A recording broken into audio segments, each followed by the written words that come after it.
You know what's harder than being in love? Being in love with someone you have to pretend you don't even know. That's the reality for Emma Carter every single day. By day, she's just another employee at Blackwell Corporation, one of hundreds of workers in a massive corporate building. She sits at her desk, answers emails, attends meetings, and does everything she's told. And her boss? Alexander Blackwell, the CEO, cold, demanding, impossible to please. The kind of man who makes grown adults nervous just by walking into a room. He treats her like any other employee. Actually, scratch that.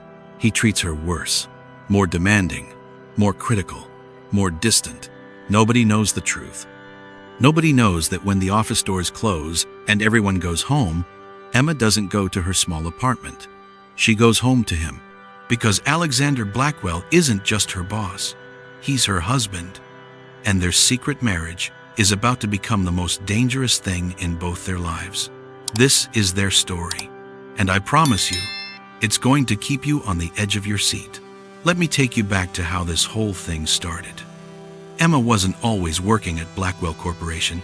3 years ago, she was just a regular graduate trying to find a job in the city, fresh out of college, full of dreams, and completely broke. Her family wasn't wealthy. Her father, David Carter, ran a small accounting firm that barely stayed afloat. Her mother had passed away when Emma was 16. Cancer. It happened fast.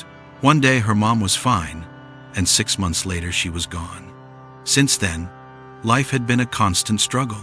But Emma was smart, top of her class, hardworking, the kind of person who stayed up until 3 in the morning studying because she knew education was her only way out. That's how she ended up at a business networking event one cold December evening in downtown Chicago. She wasn't supposed to be there. The ticket cost $200, way beyond what she could afford. But her college professor, Dr. Richards, had given her a free pass. He believed in her, told her she needed to start making connections if she wanted a real career. The event was fancy, too fancy. Emma felt completely out of place in her simple black dress from Target, while everyone else wore designer labels and expensive jewelry that probably cost more than her entire year's rent. She stood by the refreshment table, holding a glass of wine she didn't really want, trying to look like she belonged. That's when it happened. Someone bumped into her from behind. Her glass tilted. Wine splashed everywhere. And not just anywhere. All over someone's suit. Emma looked up in absolute horror. The man standing in front of her was tall, maybe 6'2", late 20s, dark hair perfectly styled, sharp jawline, gray eyes that looked like they could see right through you. And he was wearing what was clearly a very, very expensive suit. That was now stained red with wine. Oh my God! Emma grabbed napkins frantically. I am so sorry. I didn't see you. Someone pushed me. I'm so sorry. She started dabbing at his jacket, hands shaking, completely mortified. The man just stood there, looking down at her with an unreadable expression. It's fine, he said. His voice was deep, calm, almost amused. It's not fine, Emma kept frantically wiping. This suit probably costs more than my car. I'm so sorry. I can pay for the cleaning. I mean, it might take me a while, but I promise I'll pay. He caught her wrist gently. Stop. You're making it worse. Emma froze, looking up at him, and for the first time that night, she really looked at his face. He was handsome, not just regular handsome, the kind of handsome that makes you forget how to speak. Strong features, those gray eyes, a small scar above his left eyebrow that somehow made him even more attractive. I really am sorry, she said quietly. He smiled, just a little. It's just a suit. A very expensive suit. True. But I have others. Emma felt her cheeks burn.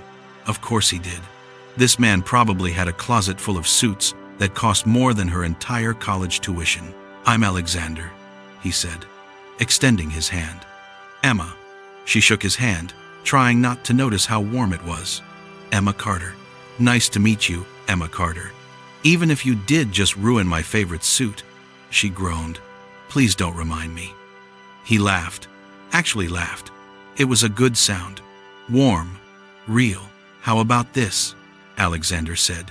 You let me buy you a drink to make up for startling you, and we call it even. You want to buy me a drink after I just spilled wine all over you? Consider it an apology for being in your way.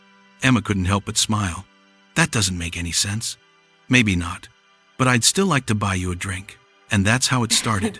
They talked for 2 hours that night. Not about business, not about networking, just talked about life, about dreams, about stupid things that made them laugh. Alexander told her he worked in corporate management. He didn't mention he was a CEO. He didn't mention his family owned half the buildings in downtown Chicago. He just talked to her like a normal person. And Emma? She felt like she could breathe around him, like she didn't have to pretend to be someone she wasn't. When the event ended, Alexander walked her to her car, a beat-up Honda Civic that was 12 years old and made a weird noise every time she turned left. This is me, Emma said, embarrassed. He didn't laugh, didn't judge, just smiled. Can I see you again? Emma's heart skipped. Really? Really? She gave him her number, and 3 days later, he called. They went on a date, then another, then another. Within 2 months, Emma was completely in love with him. Within 6 months, they were engaged.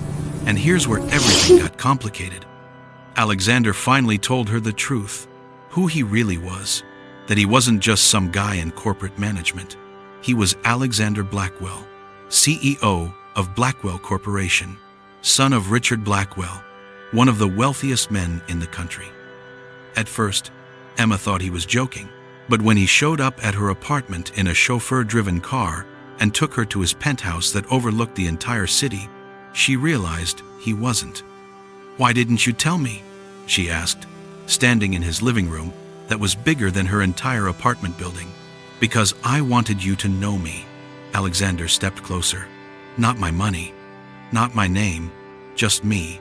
And I needed to know you weren't with me because of what I have.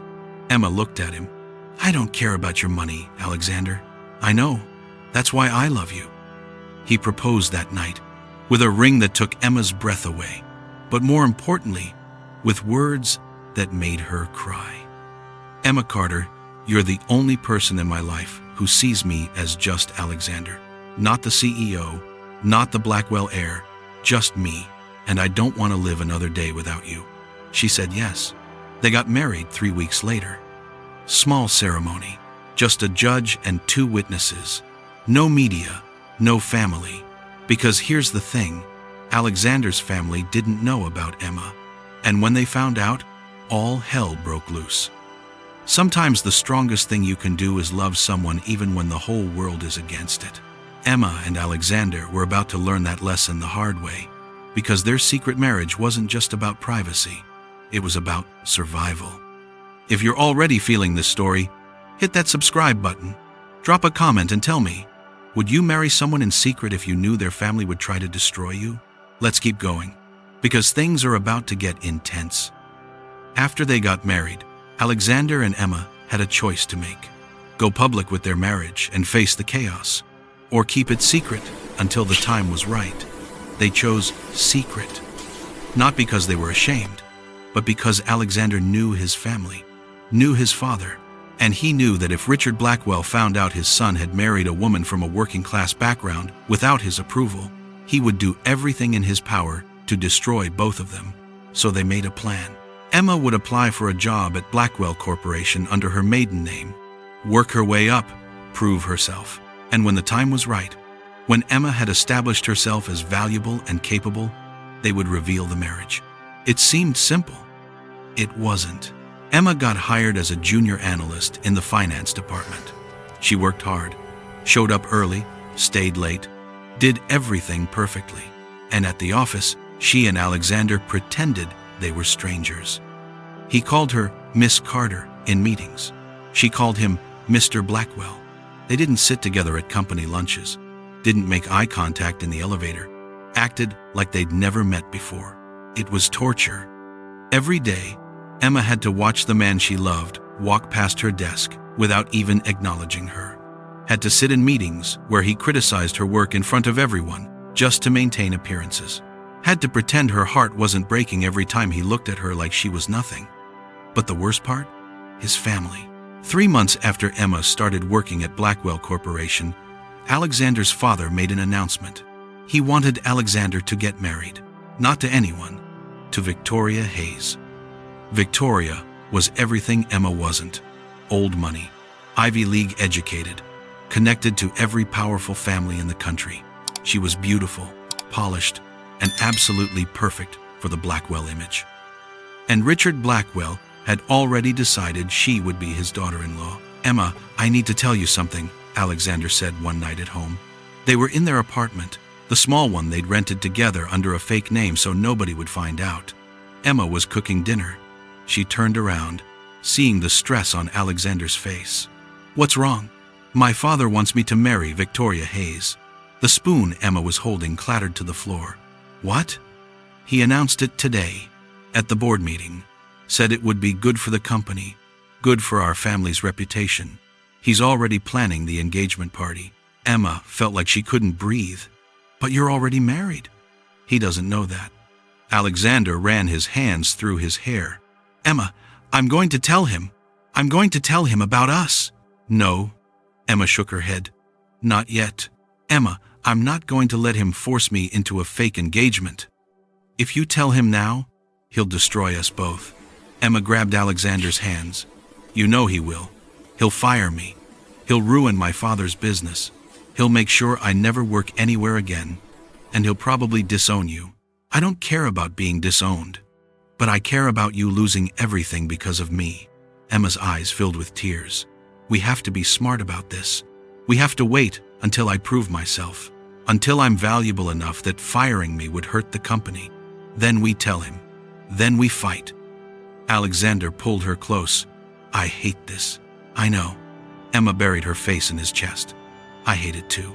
But they stuck to the plan. And for the next 6 months, Emma had to watch her husband pretend to date Victoria Hayes. Have you ever had to smile while your heart was breaking? That was Emma's life every single day.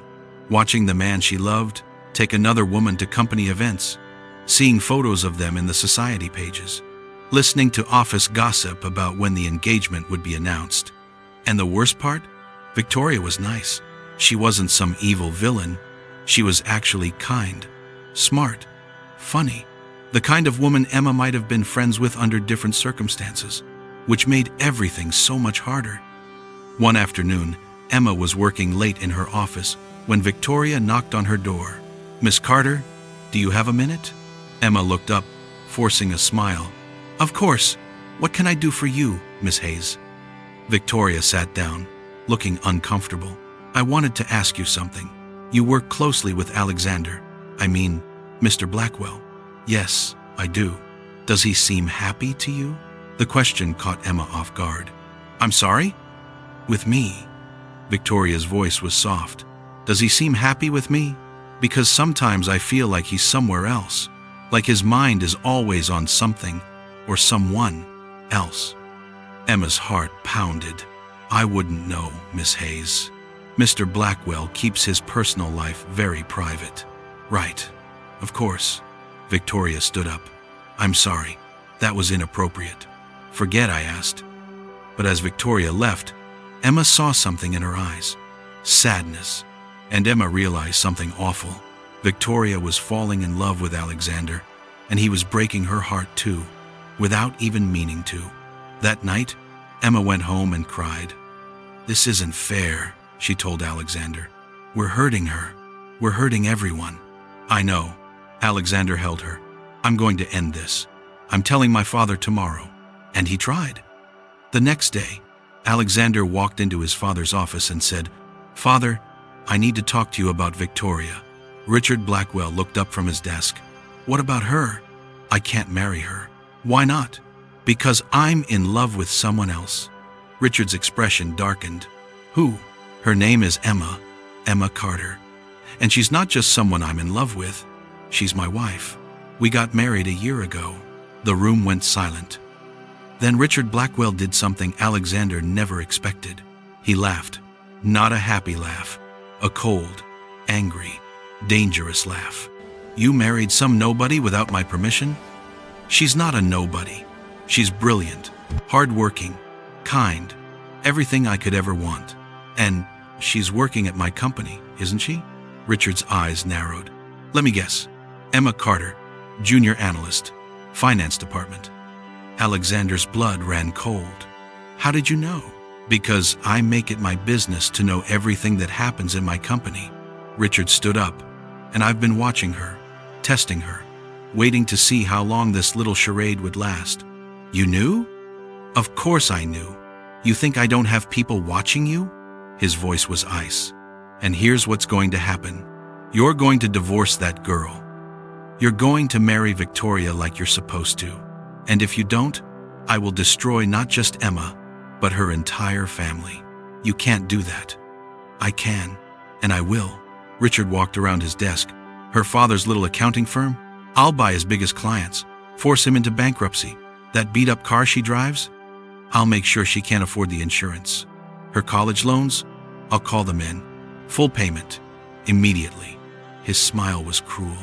By the time I'm done, Emma Carter will wish she never met you. Alexander felt rage building in his chest. If you touch her, if you hurt her in any way, I will walk away from this company and never look back. Then she loses everything and you lose everything. Is that what you want? They stared at each other. 2 weeks, Richard said. You have 2 weeks to end things with Emma and propose to Victoria publicly, or I start making phone calls. He walked out, leaving Alexander standing there, feeling like his world was collapsing. When Alexander got home that night, Emma knew immediately something was wrong. What happened? He told her everything. And Emma, sweet Emma who had been so strong for so long, finally broke. She cried in Alexander's arms until she couldn't cry anymore. Then she said the words that shattered both of them. Maybe we should get divorced. Don't say that. Your father is right. I'm ruining your life. I'm ruining everything. Emma pulled away, wiping her tears. If we get divorced, you keep your company, your family, your future, and I go back to my normal life. You are my future. No, Alexander. I'm the mistake you made because you wanted to rebel against your father. Emma's voice broke. And I love you too much to watch you lose everything because of me.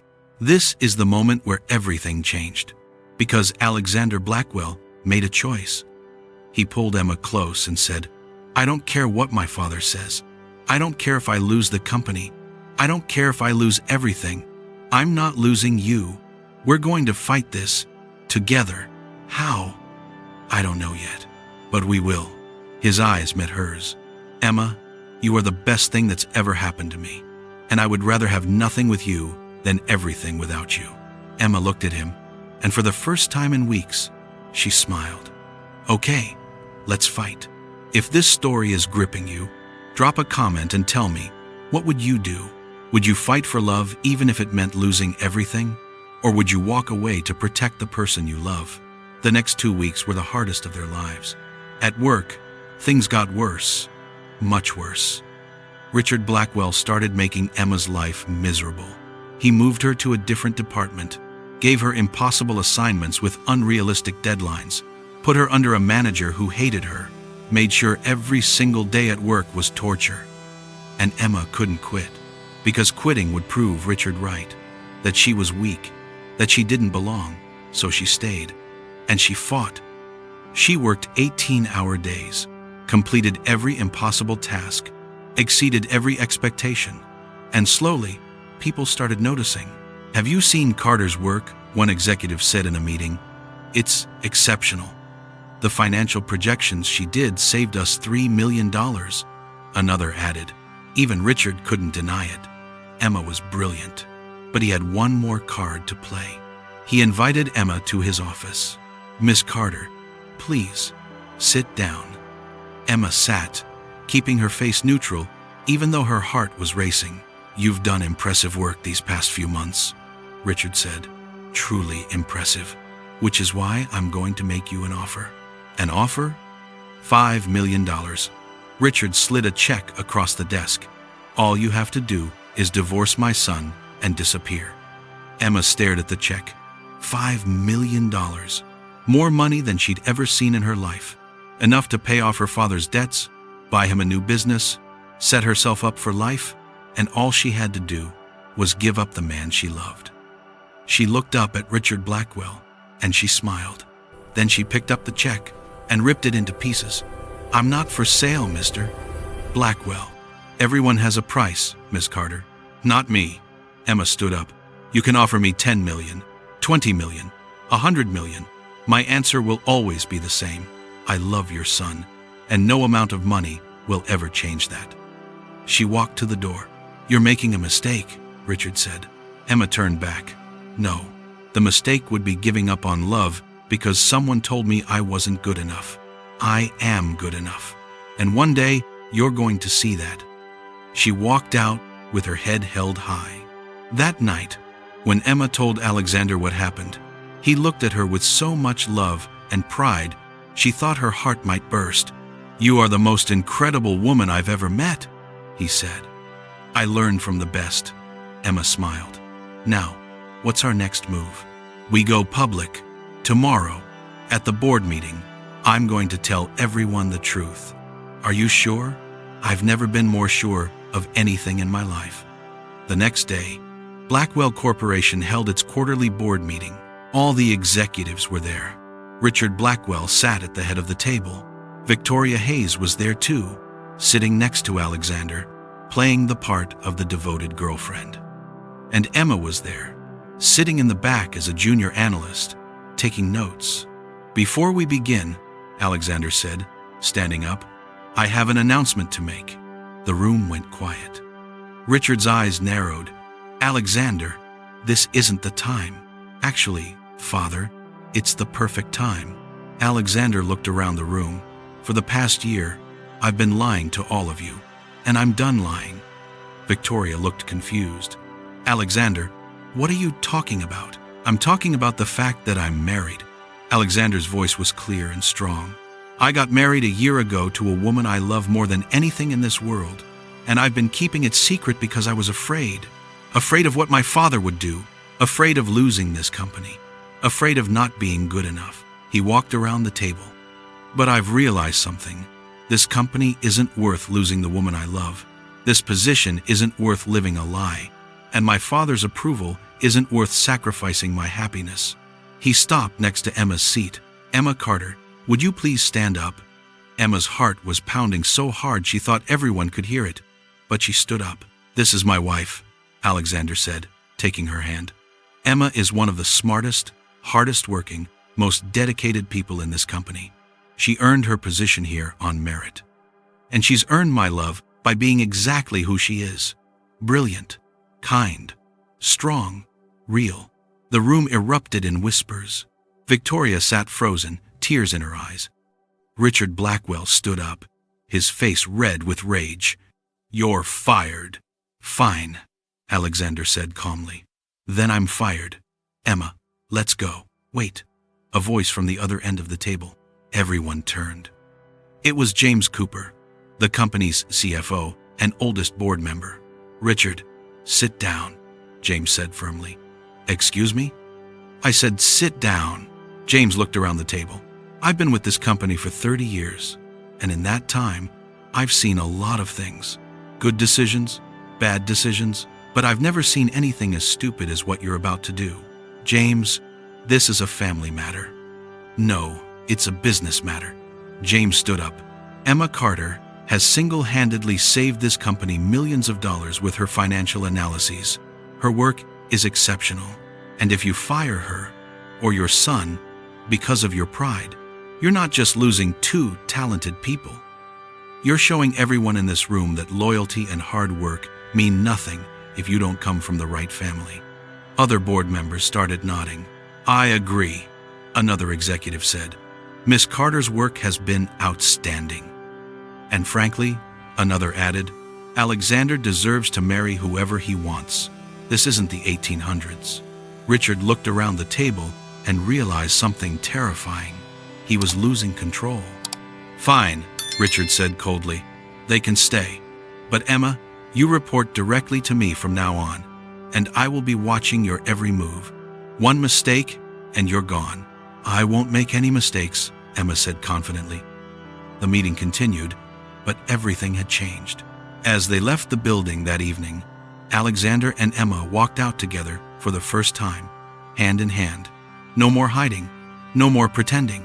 We did it, Emma whispered. We did. Alexander kissed her forehead. How do you feel? Terrified, relieved, happy. Emma laughed.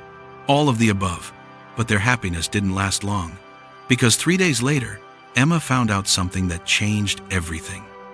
She was pregnant. Emma stared at the pregnancy test in her bathroom, hands shaking. Pregnant? She and Alexander were finally public with their marriage. Finally together, openly. And now, a baby. But instead of feeling pure joy, Emma felt fear, because she knew what this meant. Richard Blackwell would use this. He would try to control this child, try to mold them into the perfect Blackwell heir. And Emma would have to fight every single day to protect her baby from becoming just another pawn in Richard's empire. When she told Alexander that night, he cried, happy tears, overwhelmed tears. We're having a baby, he kept saying, like he couldn't believe it. Are you ready for this? Emma asked. Because your father is going to make this so much harder. Let him try. Alexander placed his hand on her stomach. This baby is going to be raised with love, with kindness, with the freedom to be whoever they want to be, not who my father decides they should be. Promise me something, Emma said. Promise me that no matter what happens, we protect this child from becoming like him. I promise. Alexander kissed her. Our baby will know what real love looks like, because they'll see it every day between us. And for a while, things were actually good. Emma continued working, proving herself again and again. Alexander stood by her side, making it clear to everyone that his wife was his equal partner.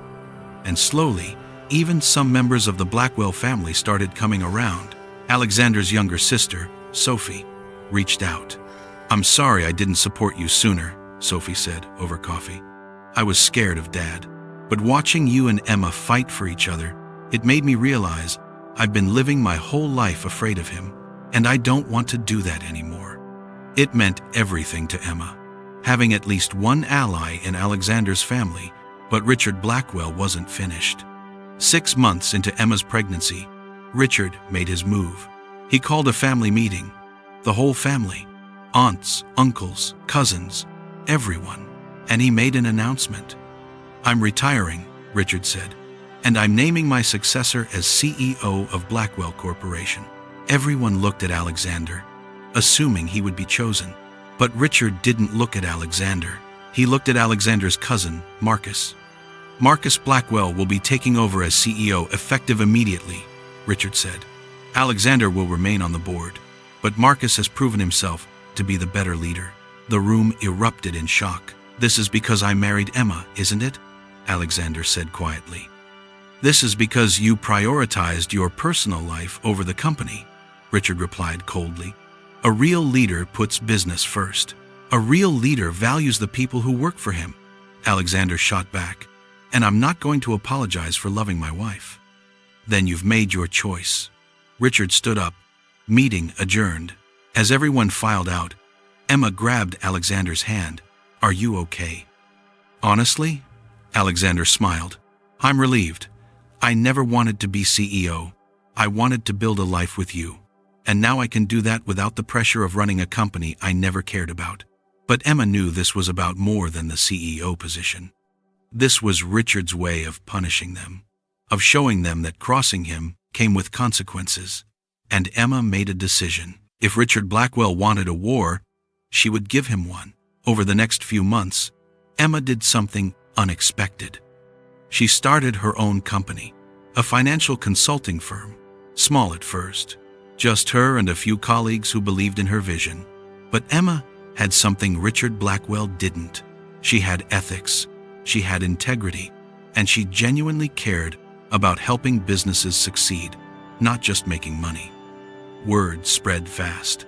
Within a year, Carter Consulting had landed several major clients, companies that were tired of Blackwell Corporation's ruthless tactics and wanted someone who actually valued relationships over profit.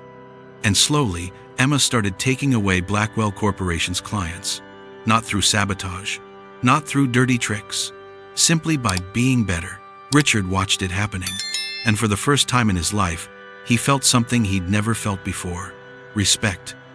This girl, this nobody from a working-class family, was actually beating him at his own game. One day, Richard showed up at Emma's office. Emma was shocked to see him. "Mr. Blackwell, what are you doing here?" "I came to admit something," Richard said. "Something I should have said a long time ago." Emma waited. "You were right." Richard's voice was quiet. About everything. About love mattering more than money. About treating people with respect. About what really makes a good leader. He looked at her. "I spent my whole life building an empire, and I was so focused on that empire that I forgot to build relationships with the people who mattered. My son hates me. My daughter is scared of me. And my grandchild will grow up never knowing me because I was too proud to admit I was wrong." Emma felt tears in her eyes. "I'm not asking for forgiveness," Richard continued. "I don't deserve it, but I am asking for a chance to be a better father, a better grandfather, a better man."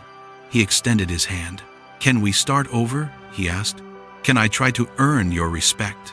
Emma looked at his hand for a long moment. Then she shook it. "On one condition," Emma said, "you treat Alexander like the incredible man he is. Not as a disappointment, not as a failure, as your son. Deal?" Richard actually smiled. "He gets that from you, you know."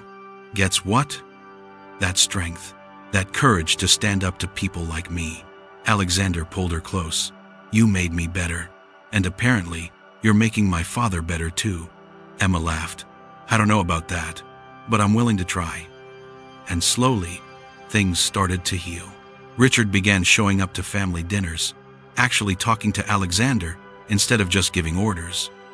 And when Emma and Alexander's daughter was born, a beautiful baby girl they named Grace, Richard held her with tears in his eyes. "She has your eyes, Emma," Richard said softly, "and hopefully she'll have your heart." It wasn't perfect. There were still difficult days, still arguments, still moments where old wounds resurfaced, but they were trying, and that was enough. 5 years later, Emma stood on stage at a business conference, accepting an award for Female Entrepreneur of the Year. Carter Consulting had grown into one of the most successful firms in the country, and Emma had done it while raising a daughter, supporting her husband's dreams, and somehow managing to maintain her sanity. In her acceptance speech, Emma said something that made everyone in the room pause. "This award isn't just for me, it's for our family. Thank you for always believing in me." Success isn't about how much money you make or how powerful you become. Success is about staying true to who you are, even when the whole world is trying to change you. It's about fighting for love when everyone tells you to give up. It's about believing in yourself when nobody else does. And it's about understanding that the people who love you are worth more than any company, any position, or any amount of money. She looked at Alexander in the audience, holding Grace on his lap. "I learned that from my husband, who chose love over power, who chose me over everything, and who showed me that real strength isn't about dominating others. It's about lifting them up." The room erupted in applause. After the ceremony, Emma and Alexander stood outside under the stars, Grace asleep in Alexander's arms. "Did you ever think we'd make it here?" Emma asked. "Honestly?" Alexander smiled. "No. There were so many times I thought we'd lose everything, but you never gave up. You kept fighting, and you made me believe that love really can conquer all. It wasn't easy. Nothing worth having ever is." Alexander kissed her. "But I'd do it all again. Every fight, every tear, every impossible moment. Because it led me to this, to you, to us, to this life we built together." Emma leaned against him, looking up at the stars, and she realized something beautiful. She wasn't the scared girl who spilled wine on a stranger at a networking event anymore. She wasn't the junior analyst who had to hide her marriage. She was Emma Blackwell, CEO of her own company, mother, wife, woman who had fought for her happiness and won. And that was the greatest success of all. Thank you for staying with Emma and Alexander until the very end. Their story teaches us that love isn't about grand gestures or perfect moments. It's about choosing each other every single day, even when it's hard, especially when it's hard. It's about standing up for what you believe in, fighting for the people who matter, and refusing to let anyone, not even powerful people, tell you who you're allowed to love. Emma could have taken the $5 million and walked away. Alexander could have chosen his company over his wife, but they didn't. They chose each other, and that choice changed everything. If this story touched your heart, please like this video, subscribe to this channel, share it with someone who needs to hear this message today, and drop a comment. Tell me what moment in this story moved you the most. Remember, your story isn't over yet, and the best chapters might still be ahead.